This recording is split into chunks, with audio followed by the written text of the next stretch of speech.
Well, if I was part of the anti-men's rights movement, I certainly wouldn't want this fella in the group.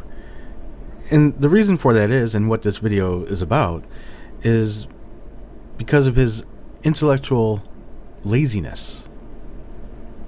And he likes to proclaim video after video how he is a member of this academia elite who will come to his aid when he battles the MRAs. He may proclaim that stuff, but what does he give us, though? That's what you have to ask yourself. What does he give you? Right? What does he give you? Well, I'll tell you what he gives you. He gives you secondhand information from a biased source. That's what he gives you.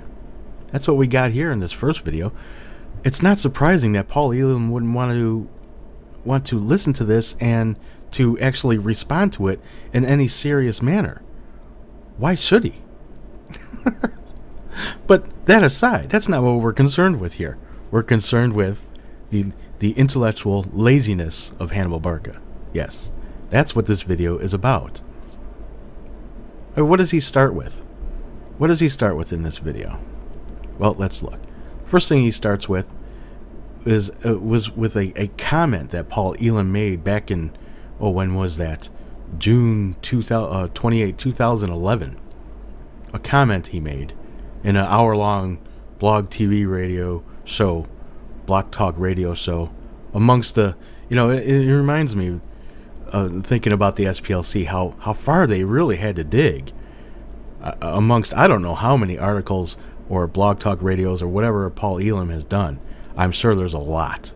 And if they had to go back to 2000, nearly a year ago now, and such, they even go back further to find out some information, some dirt, to try to get some dirt. That's really bad. That's really pathetic. We'll address that more later too. But this is the first thing he talks about. Now, did Hannibal Barca, did he go and listen to that blog talk radio? Did he read the article that Paul Elam wrote back in July 2011 addressing the complaints he got from that comment? Did he do any of that? No, he didn't do that. He just parroted what the biased SPLC Center, Southern Poverty Law Center, by the way, center, not school. Yeah, no, he doesn't do that because he's intellectually lazy. Well, he goes on to talk about how, oh yes, Paul Elam, the head of this hate group, organizing themselves after the model, after like Tom Metzger's white Aryan resistance. And then goes on to say they, the MRAs, have killed far more people than any radical feminist has. Who do they bring up? This guy up in Canada or some shit that killed a bunch of women. Did you bother to look into this fella? That reminds me of this too. When someone as fucked up as this guy was in his family history and his childhood history, reminds me of how, so many in the social sciences, especially in regards to the feminists and such, they're just totally nurture hounds, man. The nature versus nurture thing, no, there's no nature here. But it's, so it's the women when they're killing people or cutting off cocks of men.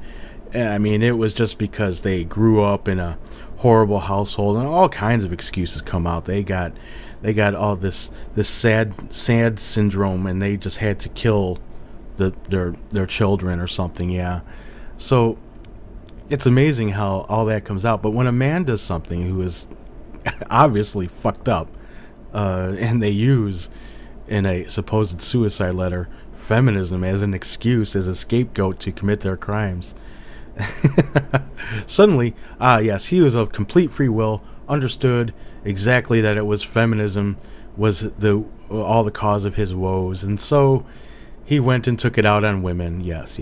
See how we use that double standard? Mm-hmm. And then, the oddest thing, Scott Evans, whatever the hell his last name is. Have you looked into that fella? Did you look? I don't see much of a talking about feminism and how we gotta go kill the feminists and shit in there. Hannibal, maybe you should actually go read about these people before you use them as examples of murderous MRAs. Speaking of which, what does all this shit have to do with Paul Elam? Yes. Kind of makes me wonder how the SPLC can take a group, and people should really pay attention to that, can take a group, and if some person who, read an article of some radical site somewhere, suddenly that site and the people who own that site could be sued? We should really consider what's going on there. He goes on to say, accuses Paul Elam of cyberstalking people on YouTube. Where's your evidence, brother?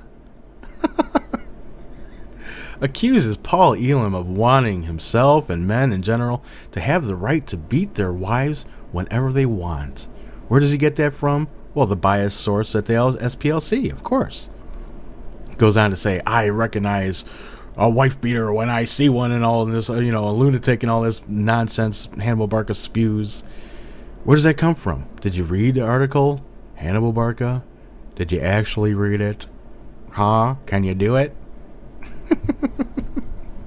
No, you can't do it. You can't read. You can't read that article. You know what that article says to me? What that article is really about? It's about getting men to speak up. That's really what it comes down to. It's about getting men who are in abusive relationships to speak up, to start doing something about it. And no, not beat your wives. You should take action. Make sure you get that shit on a police report, because further things down the road, if you have children especially, that will all come into play. But when you don't get it on record, it doesn't matter. They need something official. But it is a huge problem, and everybody recognizes that, even in academia, that men who are in abusive relationships don't speak out. Even when they get horribly beat up, often when the police come, they don't want their wives arrested. This is the same. This often happens with women too. They don't want their wives in jail. They don't want to see them in jail. They don't want especially if they have children, they certainly don't want their children's mother in jail and have to go tell their kids, your mommy's in jail. Yeah, they don't want to do that. That's just part of the problem. There's many other aspects of it that can be discussed here, but the point is, that's one of the, I would say, the biggest underlying points into that article, is that there has been for a long time a double standard within the law and such that has clearly favored women, and that can go back to the whole white knighting thing, right? When you see a woman beating the shit out of some guy, nobody does anything. But if that very same guy who is getting the shit beat out of him by a woman dares to slap the woman, oh my God, and everybody steps in and grabs the guy. Oh, don't hit a woman. Right.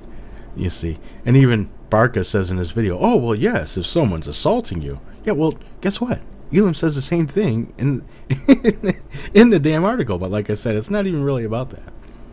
I'm trying to change this to be more fair to men. I mean, everybody's got a story. Everybody's got a story. I've seen plenty of domestic disputes that turn violent within my life.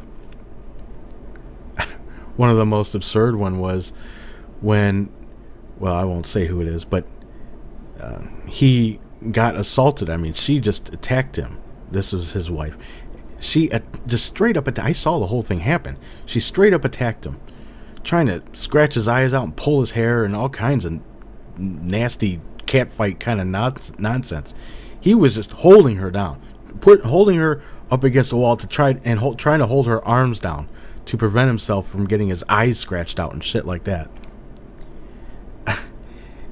After the event, she runs out of the house, comes back like 10 minutes later, and keys up his car. We all see it. He just stands there in the house while she's outside doing this. Keys up his car, screaming out in the neighborhood like it was just a mad banshee, man. And then she leaves again. Well, we had a bowling tournament stuff to go to, so we went bowling, and in the first match, in about 15 minutes in, 20 minutes in, police come into the bowling alley there and arrest him. I was like, what are you doing? She assaulted him, then went home, came back purposely to key his car, and you're arresting him? What the fuck? I don't know what became of it. I'm sure the truth came out eventually. But everybody's got stories like that. We all see it for what it is. Men don't speak up. They allow the shit to happen. The police are, just do what the law tells them to do, and their natural instincts to protect the woman. So that's what it's really all about, brother. But maybe if you took the time to try to actually understand that sort of thing, you wouldn't embarrass yourself in such a way, Hannibal. Well, what can you do? Well, that's it for now. I'm not going to watch his other videos. I mean, it's just ridiculous. If this is what you're going to get, and that's all he ever offers, then you might want to reconsider having him as part of your anti-men's rights movement. Peace out, my brothers, sisters, and everyone in between.